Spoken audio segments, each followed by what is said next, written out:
Welcome, ladies and gentlemen, to the first ever edition of Around the Libertarian Republic.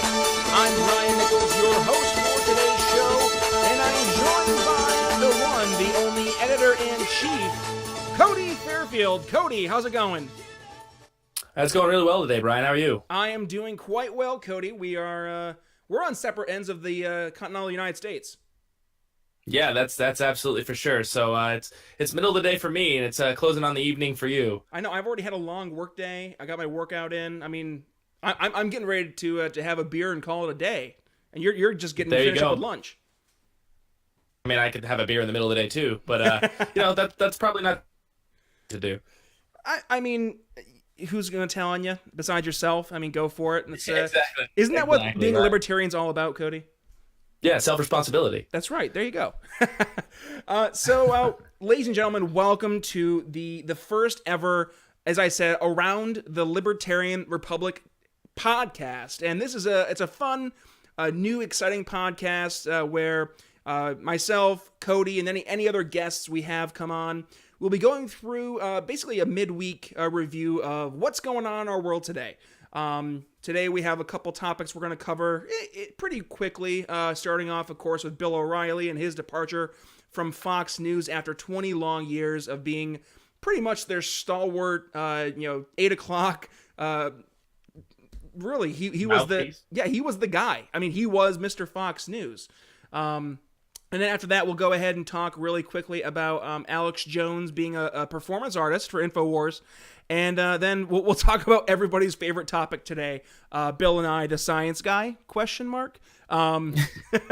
So really quick to introduce this podcast. As you maybe guessed from the name, we are a part of the Libertarian Republic family, founded by former presidential candidate for the Libertarian Party, Austin Peterson. You're looking for some other great content that's going to be delving more into philosophy, definitely recommend going ahead and checking out Austin's Freedom Report. But right now, Kody, let's go ahead, dig into the news. Let's start off with Mr. Bill O'Reilly. So Bill's out at Fox. If you check out an article we had here on the Libertarian Republic, which was actually written by you, Kody, I'm going to do a very quick read of it here.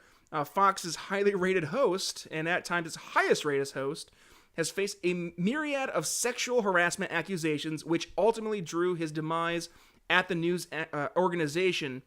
Even though this latest spate of accusations were what led to his on-air demise, O'Reilly had a long, troubling history with women in both the workplace and at home. Reports are $13 million paid out to, I believe it's 5 different women? Yeah, something like that. I believe it was close to 5. There's probably more. I mean, unfortunately, the history of Fox News without Roger Ailes at the helm, who knows exactly, what those numbers are. It seems like there was a common trend going through the organization. And it's sad, honestly, because right now, just to kind of segue into what we're watching happening now at Fox. I mean, Bill O'Reilly was pretty much the tip of the iceberg in terms of actual on-air personalities. Obviously, like you said, with Roger Ailes, that was a pretty big, shake-up there behind the scenes. But now with Bill O'Reilly gone from Fox News, now we have accusations that Sean Hannity. What's going on there? Yeah, so the lady who came out and actually dropped the news on Sean Hannity, her name was Debbie Schultzel. She was a Fox News guest as well, and she's since walked back her claims, I believe, because Hannity threatened to sue. Saying that she didn't mean for it to sound like sexual harassment, or she didn't use the word sexual harassment. Just basically she threw something out there during one of the hottest political periods for Fox News in terms of sexual harassment that sounded like sexual harassment, but then she again walked it back. But it does sound like there's an underlying theme going on with at least the patriarchs, I guess we could call them, of and not to sound too social justice warrior-y. But the patriarchs of Fox News and the way that they've treated the least female guests or the people that they have to allow onto the show, it seems like it's not just, the head honcho up at the top of the pyramid. It seems like some of those stronger base pyramids, like Bill O'Reilly. I don't know what will come of Sean Hannity as of right now. It doesn't look like very much. It could just be, what Hannity or others have claimed is the left-wing media attempting to take down any kind of conservative outlet, which wouldn't be hard to believe either. The world we live in today is just full of chaos and a lot of screaming people. And to kind of go on what you're saying there, Kody, I mean, looking at what's happened to Bill and these accusations here about Sean, it feels like this has been going on for, which it feels like an eternity, but it's literally been a couple of days, honestly. And then I wake up this morning, I open Twitter, and one of the top trends is Jesse Waters, who is Bill O'Reilly's, well, he was Bill O'Reilly's man on the street, essentially, in which Jesse Waters is on The Five, which is one of the newer primetime shows there on Fox. And they're talking about Ivanka Trump when she's out there in Germany talking, I think it's a G20 summit. Correct me if I'm wrong. I believe so. And she's speaking to this group of I believe it was women at the time. She was mentioning about her father being pro women's rights. The crowd hisses and boos. And in this segment, Jesse Waters is saying, how dare liberals go ahead and attack, these individuals on the conservative side for sexual harassment, blah, blah, blah. Look what's happening to this one woman from the conservative movement. And then it's almost like irony could not have slapped him across the face. He then makes a remark about the manner in which Ivanka was holding the microphone, saying, I really liked how she was speaking into that microphone, which sounds innocent enough until you also remember the fact that the microphone she was holding might resemble what some would say holds a phallic shape. And it's like it's almost as if this cult, you said, of almost not sexual harassment, but this demeaning of women as a whole at Fox News, it just doesn't seem to be really sinking into some of these anchors. What are your thoughts on Jesse Waters? I just think it's kind of a trend of just old school, new school, at least not in terms of how public perception is received. It may have been acceptable to be a little more crass and crude, especially in the public domain back, even 10 years ago.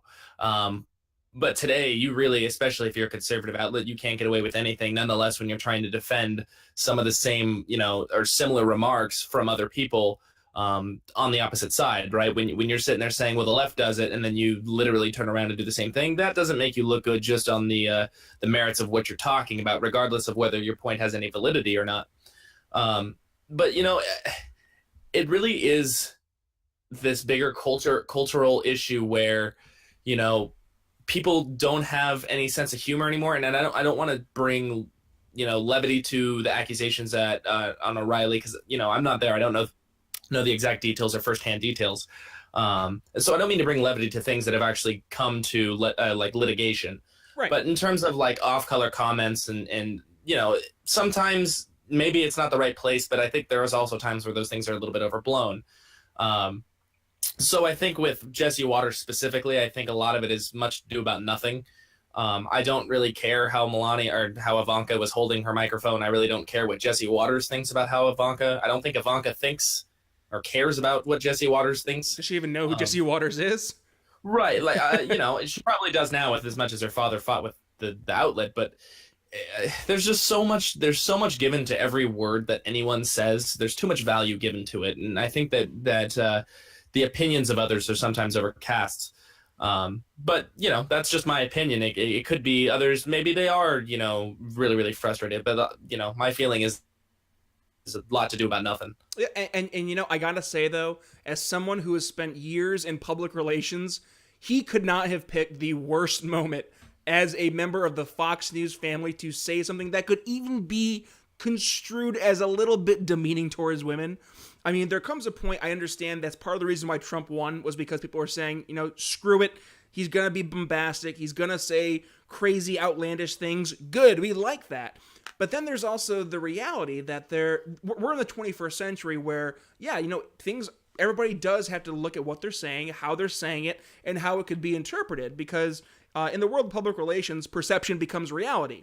So we have this notion that Fox News has been not only allowing, but almost promoting behind the scenes this, almost this big boys club where if you are a big name, you're a big personality, and you're bringing in the dollars, then what you do doesn't really have an impact in terms of how the HR side of things will look at situations, and with Jesse Waters now just saying something that could even possibly be construed as demeaning at this time. I mean, if it was 2 months ago, some people might have said, "Oh, that's poor taste, what have you."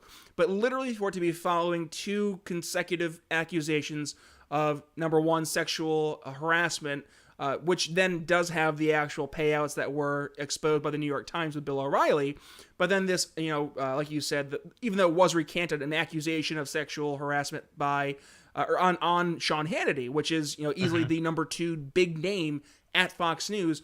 It definitely is one of those things where you're thinking, really, Jesse? I mean, if I was the Fox News PR guy, I would call him into the room and basically slap him across the face and say, Jesse, what are you doing?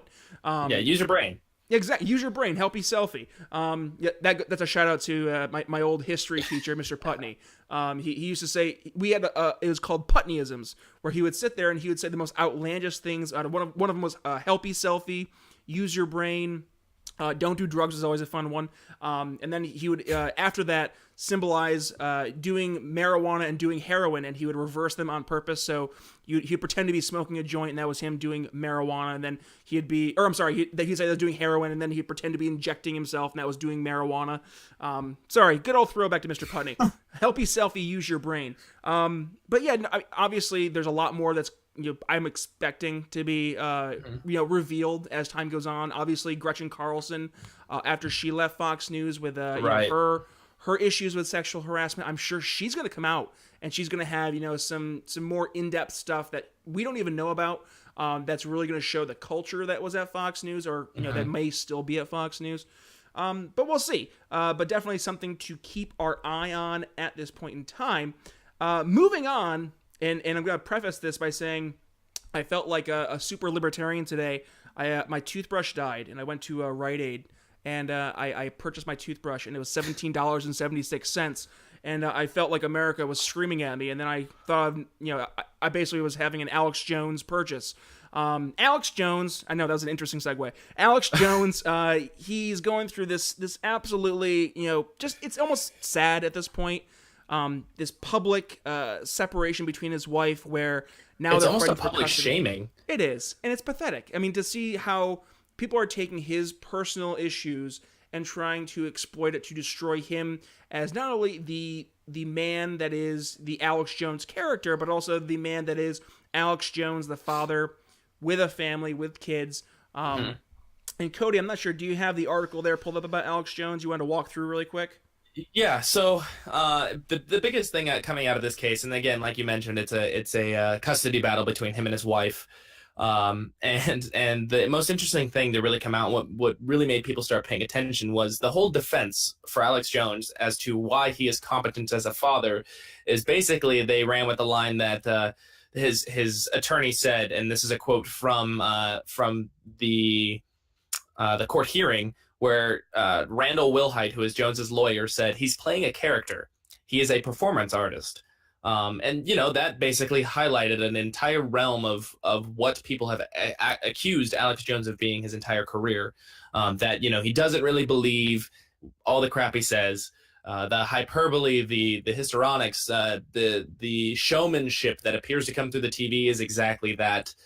In fact, I believe that they compared him to the Stephen Colberts. They compared him to Jack Nicholson as Batman. Yeah. As the Joker in Or Batman. as the Joker, excuse me. Yeah, in Batman. Exactly.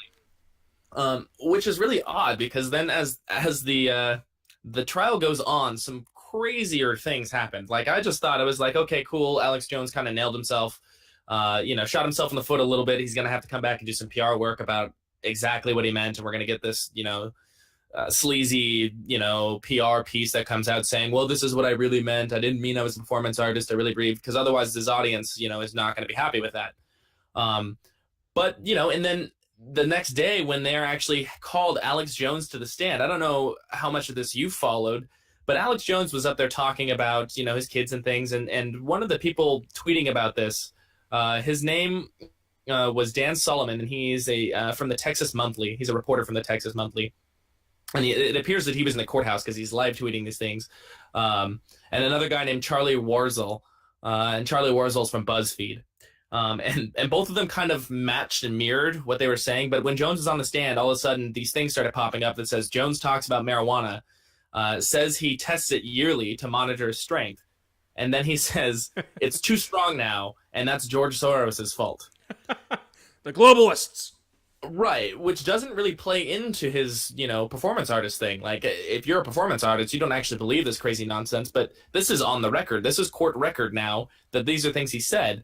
And he testified to saying that smoking and drinking that he did on Joe Rogan's podcast, he said he did it because it's a man cave show where you can do man cave things.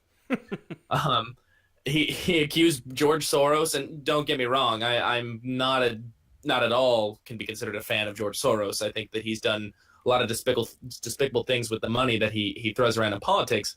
But he goes on to accuse George Soros through his manipulation of marijuana of having caused brain damage of a lot of people.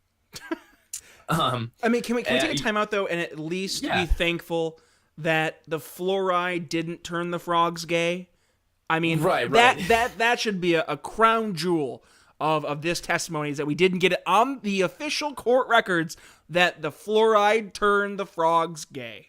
Right, so there's no official record of gay frogs, so maybe that was performance art, but the marijuana to test his potency as a man, which was also sort of bizarre. Like, he claimed that the police do it in the same way. The quote from Dan Solomon was that the regards to marijuana, which Jones says he smokes once a year to test potency. When they questioned him on this, he said police do it in the same way. So I'm not sure if he's saying that the police test their strength by smoking marijuana once a year, because that was his quote. I'm not quite sure where the hell he was going with this, but that's not even the craziest part of what he said. They were then asking him about his wife, Kelly, and the question came up, and it was kind of bizarre to anybody who was following it. They asked him, you didn't have chili this morning, have you? And Alex Jones's response was, is that a serious question? And people are like, okay, yeah, what is that a serious question? But then it just went completely bizarre, because it continued into like amnesia chili. And I thought, literally, when I read this post, I thought it was satire. I could not believe this is true. So the thing is then tweeted by Charlie Wartzel of BuzzFeed, and it said, full mind eraser chili deposition. Quote, attorney, does chili affect your memory? Jones, big bullet chili, sure does, yeah. And then they kept going. During deposition, Jones couldn't remember kids' teachers' names, said it will pop in my head. I ate too much chili. And then they asked him, did you eat chili today? Alex Jones did not eat chili today. What he did eat was breakfast tacos. And then they asked him, do breakfast tacos affect your memory? Jones said, maybe if it's 7 or 8, but he only had 2. I don't even know how I would have walked out of the courtroom. If I was the judge, I'd have just dropped my shit and walked out of the courtroom. Because honestly, so to rewind a little bit, looking at the original argument by Jones's lawyer that he's a performance artist. Okay. I understand that that's probably a hard position to take, because now, number one, you're either A, trying to save the relationship and the ability to have a relationship with your children, or B, to maintain and save the relationship that you want to have with your audience. And all of Jones's real notoriety is because of the character Alex Jones that he plays in InfoWars. And suddenly, all of a sudden, Alex Jones has to make a decision of, do I confess either A, now, what is the truth? Who knows? Do I confess A, that I'm just playing a character on a TV show? Or B, am I actually this character I'm playing? And that's the distinction that now he has to decide to make. Now, the initial, he's playing a character position made by the lawyers seems to almost be, and forgive me for my ignorance, but I'm not, qualified to speak in legalese, but it almost seems to be him contradicting himself, that he is not actually playing a character, but this is actually who he is. That, number one, the marijuana's too strong from George Soros intentionally, and B, that, chili's gonna make your mind be erased. I want to feel sympathy for this man, because it's an issue about his children and being able to see their dad. But, and to be clear, children should always out of the public domain. But like you're going to mention, he's opened the door back up to his family because of the way he acts, because of his antics. And let's not even get into the whole Sandy Hook thing that so for those of you playing along with the home game, Alex Jones perpetuated this belief that the Sandy Hook elementary school shooting back in December of 2012 was actually a false flag done by the United States government or some other entity in order to help promote the idea of removing weapons from individuals across the United States, thus violating our Second Amendment rights. Now, I will be the first to stand and say, yes, there are people in elected official positions who use Sandy Hook as an example of why there should be gun control. But I think it is absolutely revolting to make an accusation that 23 children who were shot and killed at Sandy Hook were child actors. I mean, these are real families. These are real tragedies. And there are individuals now that are in the public light who are using these accusations that Jones made back in 2012 and saying, hey, man, you opened the door for people to attack your personal life because you did the exact same thing, only times 1,000 because you're talking about dead kids. Right. Yeah, and Jones has a history of this kind of stuff, and InfoWars, there are too many people who take it seriously, unfortunately. I know that oftentimes they may have been right on a couple things. They may have some things that are good information, but the problem is that they bury it in a bunch of crap. One of my first articles for TLR was actually talking about their editor-in-chief, and I won't go into that because it had to do with the 2016 election. It's completely irrelevant now, but that was one of my first things is to jump on InfoWars for the crap that they post and the logical inconsistency that happens over there. Wait, time out. Were you the one that Jones actually called out on his TV show? No. I went after the editor-in-chief, Paul Joseph Watson, and I got called low rent criticism. which was an honor that I wear dearly. But Jones gets himself in trouble with this kind of stuff a lot. They have lawsuits threatened all the time on them because of the crap that they post and the missing facts that, maybe he takes from Kellyanne Conway and the alternative fact media. And this happened recently. In fact, I did a story today on TLR about Chobani Yogurt, the Greek yogurt company. Oh yeah. They are now suing Alex Jones. State. Yeah, well, they're in Pennsylvania. Oh, they are? No, hang on. Let me check here. Let me make sure I have this right. No, sorry. They're suing in Idaho from their Twin Falls location. Okay. So their headquarters may be where you're at, but this specific case is going on in Idaho, and basically Alex Jones on his program, they alluded to Chobani being involved in refugee. A sexual assault case involving refugee children. They alluded that Chobani's refugee program, in that they hire refugees, somehow alluded to the increasing crime in the area, and then they reported it on the back of a story that they did on a sexual assault case involving refugee children.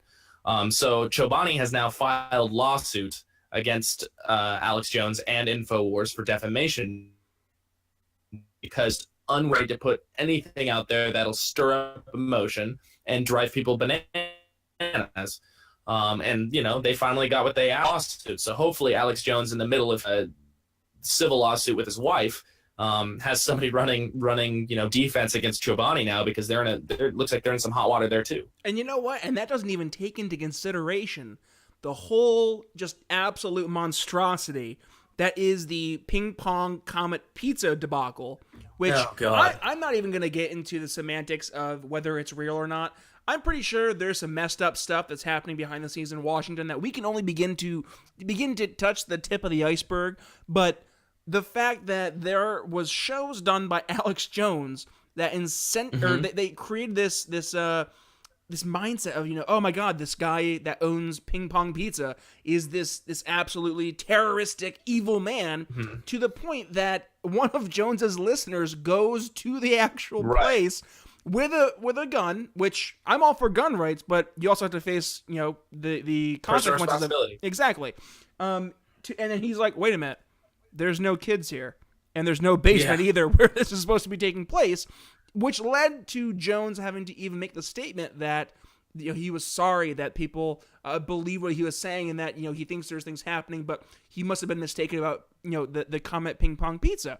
And it's this never-ending trail that we're seeing from Alex Jones and InfoWars.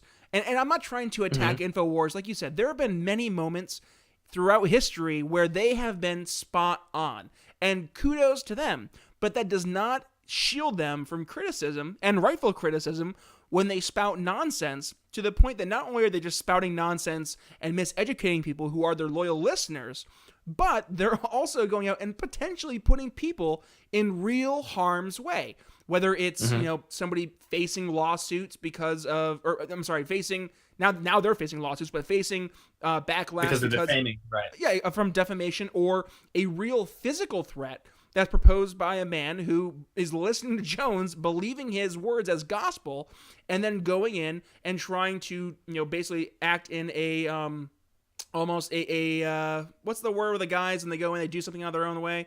Vigilante, yeah, like in a vigilante way. And it's sad that we've gotten to this point now where we've watched, I don't want to say a self-destruction of Alex Jones, but we're just watching the frogs getting turned gay over and over and over again, and it's kind of sad. I'm just waiting for him to rip his shirt off and ride his horse shirtless back into the sunset. I mean, that's right. Just put it out of its misery, honestly. And if you want to see a good kind of parody on what Alex Jones has been doing, I would check out Stephen Colbert. I'm not a huge fan of Stephen. I don't think he's overly funny.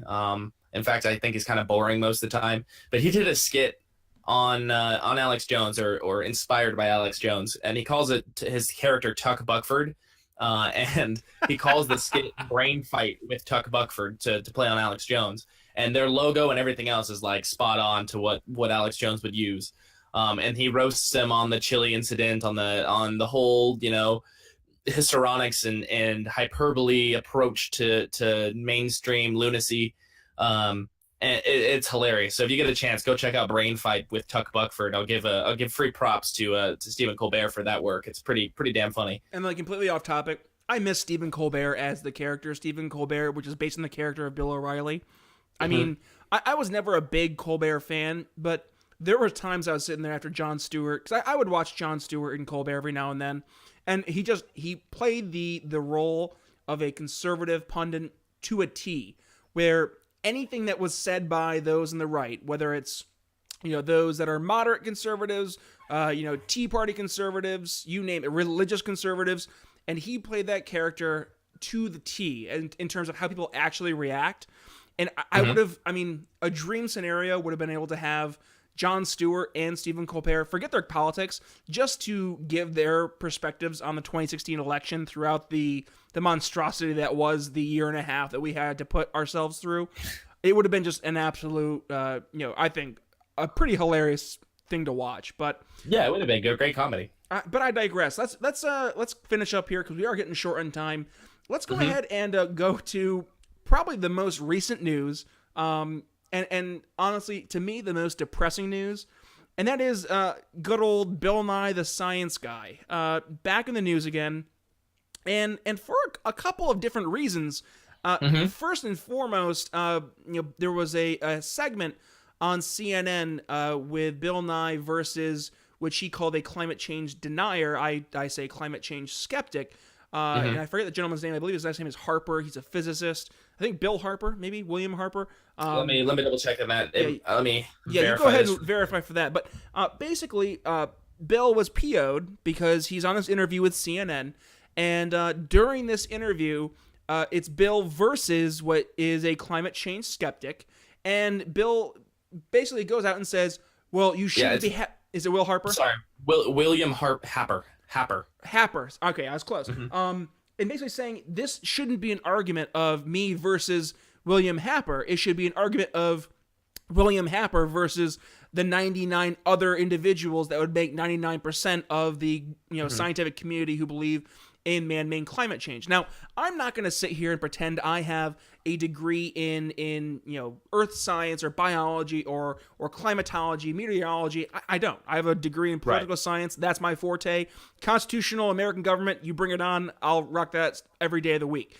But at the same point in time, I think that, myself and others have the ability and the right to be skeptical on a proclamation of scientific inquiry, which is now being promoted not just as a hypothesis, but as is verifiable fact, to the point that no longer are we able to just have a discussion on it, but you are almost a heretic if you don't believe it. You are then crucified, publicly shamed for not believing and following and towing the line that is promoted by those on this climate change alarmism spectrum, to the point that you essentially, you don't have a voice, because anything you say is instantly going to be shot down as being, a denier. You're not listening to the science.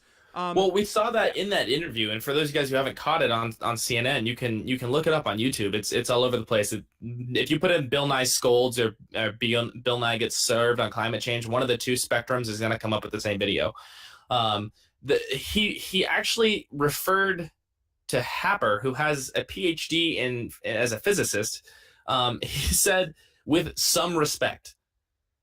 Literally, he denigrated him on television just because they hold opposite opinions. Now, we can argue all day long. Equally qualified.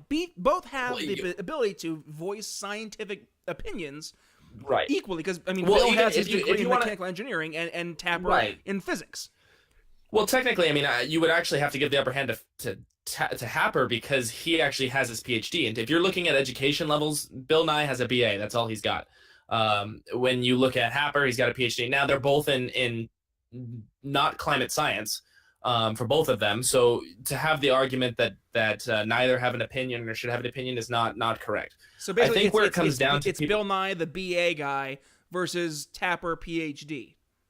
Right, and again, both of them are in different subjects than climate, climatology. So both of them are kind of speaking outside their realm. But to criticize one is to criticize the other. Then on the issue of education. But I don't think Bill Nye stepped in it with his education point. I think where Bill Nye stepped in it is the fact that he's moved away from science completely. Even in his new television show, he pushes things that are just bizarre. They're out there, and they make him look like a political hack. What was it? He has this video, and we did a story on this too, and it was called My Junk with Rachel Bloom. Oh, God, yes. It was the worst video, regardless of whether you're for or against LGBT. And as somebody who believes in liberty, I am for, everybody being recognized as human beings. So it doesn't matter to me, to be clear, because I know other ways will get hate mail. And people find me on the internet. It's amazing. I don't know how, but I do. So this video basically talking about sexual fluidity. And it is literally the worst produced, the worst music, the worst everything. Anything you could possibly imagine going wrong with any kind of music video went wrong in this. Not to mention the singing was just god awful. And beyond that, they take issues within the realm of the LGBT community that haven't been proven by science. But again, they use the same kind of narrative to prove it by science. Instead of actually having empirical data, they emote their feelings into scientific data. And if I may, really quick, Kody, you touched on a point that I think gets forgotten so many times right there, is that they're being able to use this bully pulpit that if you don't agree, if you're ignoring what they had to say because it is now in the popular opinion camp, that they then have the right to publicly shame you. And you and not naming names, we had a Facebook conversation post where you brought up a really great point about the cult of personality.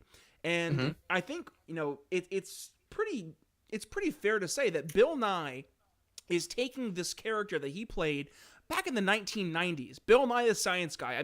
What 90s kid and early millennial did not grow up when you walked into science class one day where you saw the TV on the roller, and your science teacher turned it on, and Bill Nye taught you about, it could be about chromosomes, or you could make your own iceberg, and you were able to enjoy science class. You're able to learn from Bill Nye, but this character that is Bill Nye the Science Guy has now fast forwarded to 2017.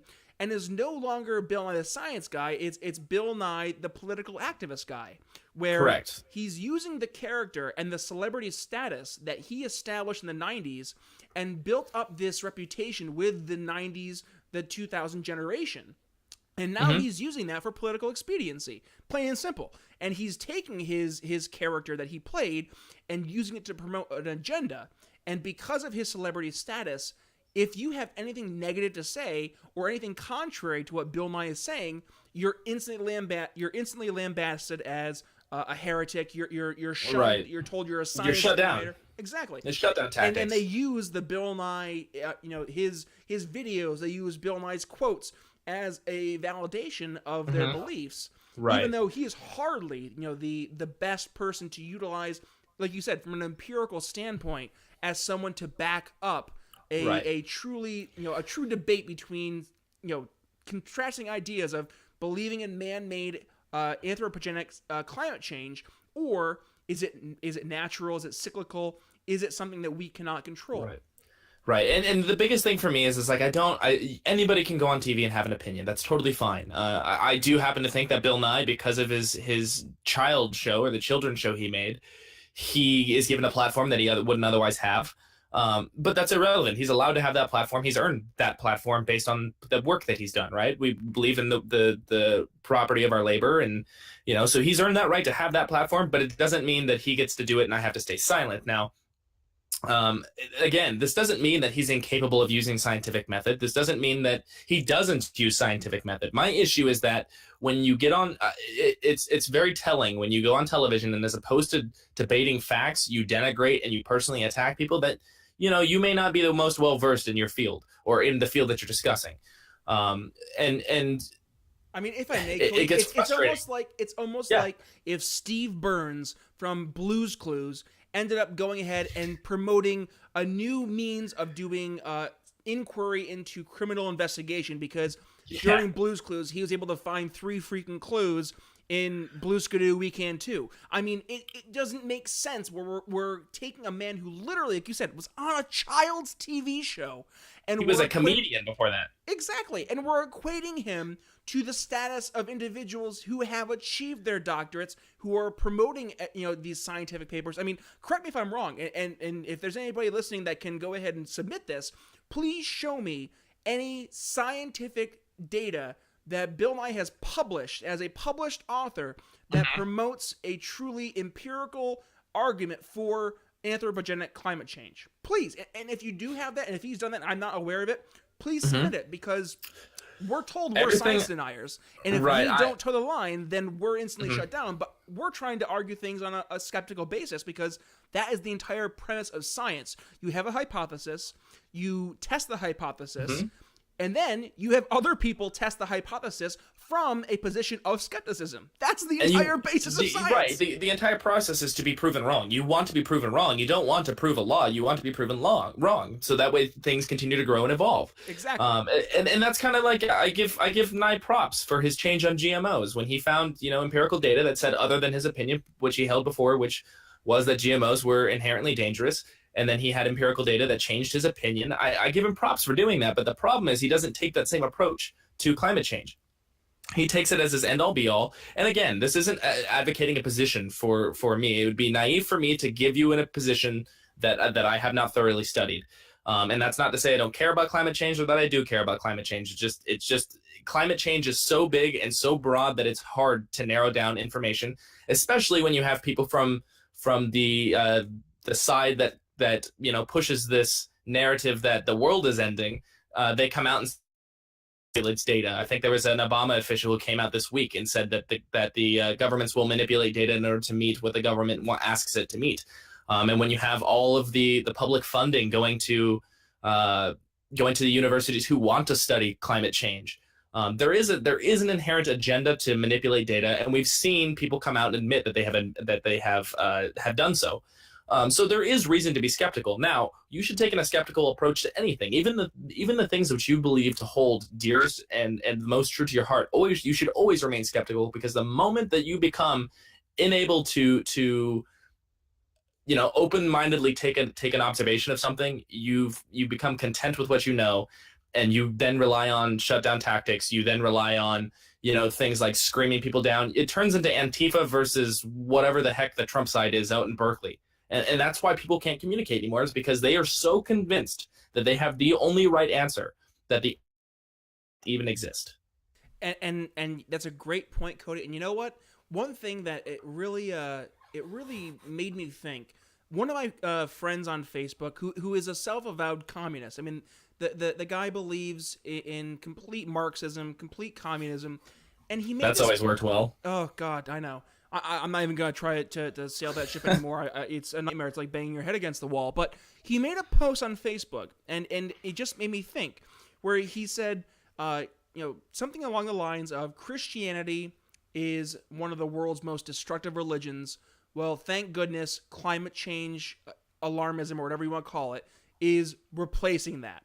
And it made me stop and think for a second, because he's saying that as a good thing, that now all of a sudden we have something in climate change, science, alarmism, that is now taking the place of a Christian religion, in which essentially, if again using the word heretic, if you did not toe the line back in the Middle Ages with the Christian dogma, then you were instantly an outcast. You were considered a non-believer, a heretic, and you were shunned aside. And I don't think my friend realized that he's essentially saying the exact same thing with regards to climate change. Because if you don't believe what the climate change narrative is, then all of a sudden you have fit this label of being a heretic. You fit this label of being someone who doesn't believe, even though you should believe no matter what. And it's becoming a dangerous thing. We're no longer looking to science, and I'm using science as the empirical form of science, not the politicized form of science, where like you said, you have individuals who are admitting, they're being very open about it, that yeah, my studies were paid for by XYZ organization, and as such, I had an incentive to make sure that those grants were continuing to come through, so I had a job. And that's not me being political, that's just being honest, and that happens in all walks of life. It was funny, I got into a political argument once with a science professor back when I was in college, and he argued, he's saying, you're presenting information that's being funded by big oil XYZ. And I said, yeah, but you're presenting information that's being sponsored by climate change, alternative energy company XYZ. And there's no real substantive difference. The only difference is that your side, and actually Austin Peterson. There is a big difference though. Yeah, and Austin had a great podcast, I think it was last week, about this, where if you're able to promote this alarmism, this hysteria, this fear as a part of your narrative, then you're instantly going to be able to win more people over, because you're able to have that emotional side of things. Which, I mean, to really break down the difference between libertarianism, personal responsibility, and the statism, communism, whatever you want to call it, it comes down to an emotional versus logical response. Right. If you are going to be emotional and you're going to try to respond to things on an emotional basis, then you're not going to be looking at things, truly removing yourself from the situation and analyzing it clearly. Whereas when you look at what we're trying to promote in the idea of skepticism, it's not that we don't think there's an issue or there's a problem. It's saying, let's look and make sure that before we spend billions, trillions of dollars and decimate our economies, that we're looking at this in a completely coherent manner, where we're moving ourselves emotionally, and we're going to make sure that this is definitely what we can do on our part to make sure that we're, trying to help save the environment or helping to reduce climate change. And I've actually gotten into it a couple times with some professors, where they say, well, at the very least, what's the worst that could happen? If you're living if we're living in a more positive environment kind of, future, where we're able to, help improve our water quality and help reduce pollution, is that really a bad thing? And I say no, but it's not the government's job to determine what should and should not be done. That's open to the free markets.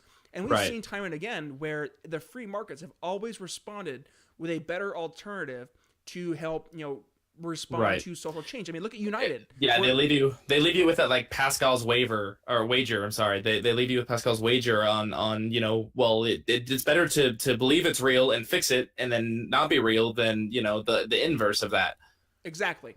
And that it does so much damage, because when you use that emotional response, you really remove any opportunity to have a rational conversation because, and this goes back to Bill Nye, is that if you are using the logical, skeptical response, you're instantly again lambasted as someone who is a heretic who should not be listened to because you're not responding in an emotional manner because, oh, this is a real issue. We need to make sure that we're saving ourselves and we're saving our future generations. It's going to impact all of us. Okay, that's great, but at the very least, let's make sure we're being smart about what we're doing instead of just throwing stuff against the wall and hoping it sticks. Right. You can't force the market to accept something that isn't efficient, effective, or wanted. You can't create demand. I think if you want to get into that, we can talk about even you can link that all the way to the military-industrial complex and why industry today is dying, tying that back into World War II, and because they created demand where there wasn't any. And that's the problem with the green market right now. The green energy market is that there is no demand for product because the product isn't sustainable up on its own. It is not something that people want to obtain. But there is no human being out there that wouldn't want a green car if it was effective and efficient. And right? Affordable. Right, exactly. Well, those things would come hand in hand. Right now, there are items like I live in California and we have this stupid plastic bag ban where you go to a grocery store and you have to buy grocery bags now. For you to take home, you have to pay 10 cents extra per grocery bag to take your groceries home. Otherwise, you have to carry all your shit in one hand or in two hands, stumble your way, open your car door. Anyway, they banned the thinner like cheap plastic bags because of sewage and liberals in California, blah, blah, blah. Anyway, so the bags that they now use have a larger carbon footprint than the bags they previously used, even with the trash that goes in it. So it just doesn't make any sense. And the funnier part about it is if they really cared, they would look into like hemp plastics or things that are actually biodegradable that could be produced at the same price that the other bags were, the previous bags that we got for free. That we wouldn't have to worry about because they just return back into the earth. But they don't care to actually look at that. They just it's another way, for the government to get involved in essentially making your life more miserable. Because I know every time I go to the grocery store, I'm so pissed because I didn't bring one of my reusable bags that cost more of a carbon footprint than the stuff that they try to replace. It's just it's histrionics. Everything's histrionics. So you'll notice that anything that is pushed by the hyper left or the hyper right is always the end of the world tactics. It's always this has to be done or else. If you don't do this now, things will happen. If you let the left do this, then all of a sudden the way life as you know it now will never be the same. Like it's the same kind of crap on both sides. And sometimes you just have to sit in the middle and watch them like kind of like a tennis match. You just turn your head to the left, turn your head to the right, turn your head to the left, turn your head to the right, and wait for the ball to stop moving so that way you can figure out what in the hell's happening. And you brought up a really great point there with regards to the tennis match. It's a great analogy because actually back when I was getting my political science BA, one of my key professors, he brought up the analogy of a pendulum swinging. And what inevitably swings one way to the right will inevitably swing one way to the left. Right. And I think right now we're on the upward right swing. And without, diving away too far from the discussion of Bill Nye, but right now it's the right wing who are beating their chests proudly as those that are they are in power, they have the ability to make decisions, but they forget, just as liberals forgot, is that whatever you are making right now in terms of power, and if it's concentrated in the executive, that power will then be absorbed the next time the pendulum swings back to the left side. And that's one thing I think right now that, I wrote this article back in November about, this is the reason why Obama leading to Trump, that's why it was such a big issue, is because liberals were more than happy to give Obama more and more power.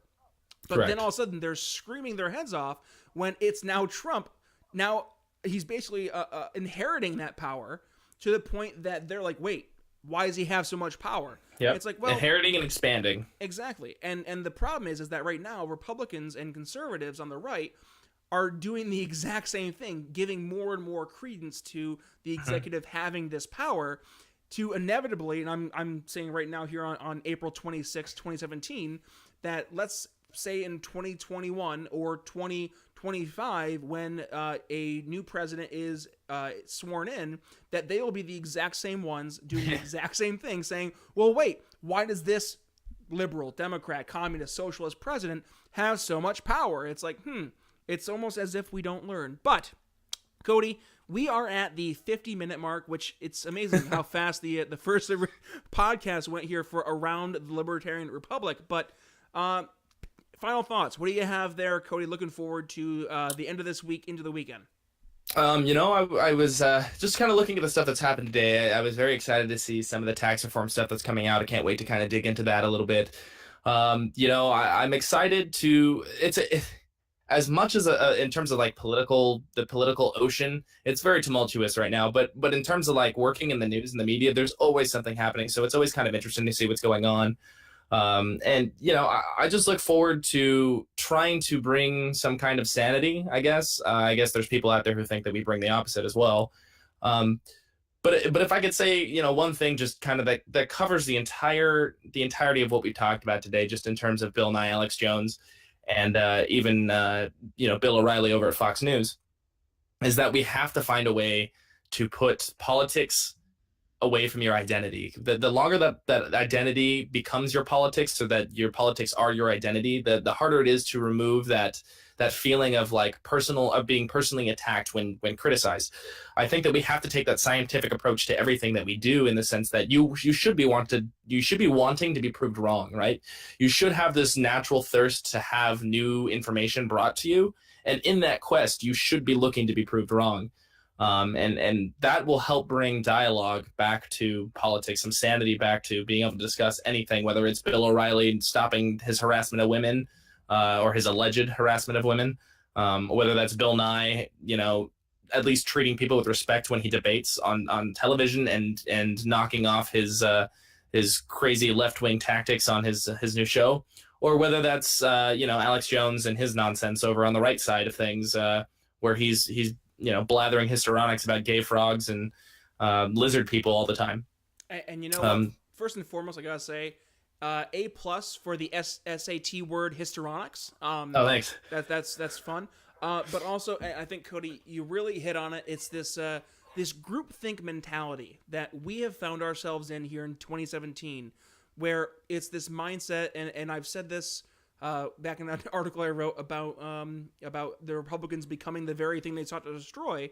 It's, if you're not with me, you're my enemy. Yeah. And it's sad that we've gotten to this point where we can no longer have a truly cordial debate, discussion of ideas without approaching something as feeling personally attacked. And that goes for individuals who are defending Bill O'Reilly, or individuals who are standing by Bill Nye the Science Guy, ? And it's one of those things where I really wish that we were able to remove the emotions that we have behind our ideas and behind our beliefs, and truly look at each other as, honestly, we're cohabitants of this earth, which means that whatever my opinion is, your opinion is just as equally valuable as mine. We might not agree, but at the very least, let's have a conversation to find out maybe where we do agree, and where we can find some common solutions, instead of shaming each other, saying, well, you don't agree with me on XYZ versus, and that might be like, 20% of what we don't agree on, but we agree on the other 80%, but you're not going to listen to me because of that 20% difference. And, I think that's something where conservatives and libertarians can come together, but also I think where some liberals and libertarians can come together, that we really do, as libertarians, we represent I think a silent majority of individuals who just simply want to have economic freedom, personal liberty, live and let live. I mean, the John Stuart Mill approach to life. I mean, you can live your life so long as whatever you're doing doesn't impact me in a negative means. It's the harm principle. And I just think that, honestly, we've gotten to this tribal mentality, this groupthink mentality, where all common sense can be lost, and we just decide to beat our chests and try to make ourselves bigger and make those who disagree smaller. Yeah, I agree. And, the last thing I'll say is that it's kind of a phrase I've started using a lot, and that is that tribalism is the worst form of cognitive dissonance. And that just means that whether it's political parties, whether it's like that. you know your baseball team versus somebody else's baseball team, we have to realize that that's still a cognitive dissonance. Like just because they wear your jersey doesn't mean they share your values. Just because they they proclaim to be on your team doesn't make your team always right. We have to actually hold inherent principles and inherent values that we can stand upon. Otherwise, it doesn't matter what team you're on, you're going to lose. And the last thing I'll say is that if Bill Nye wants to go have a beer, I would love to go have a beer with him. I'd reach out that olive branch. I think Brian would do the same thing. Absolutely. I'll have a so couple if we ever get the chance to have a beer with Bill Nye, that will definitely be live streamed. But only if, and he has to promise this, that he wears those bow ties that he wears so frequently on TV. Absolutely. I'll wear a bow tie too. Hell, I will too. We'll all wear bow ties. It'll be a good time. Bill Nye, if you, for some random chance you're listening to this, give us a shout out. I mean, we'll be happy to oblige the bow tie wearing exchange of beers. It'll be great.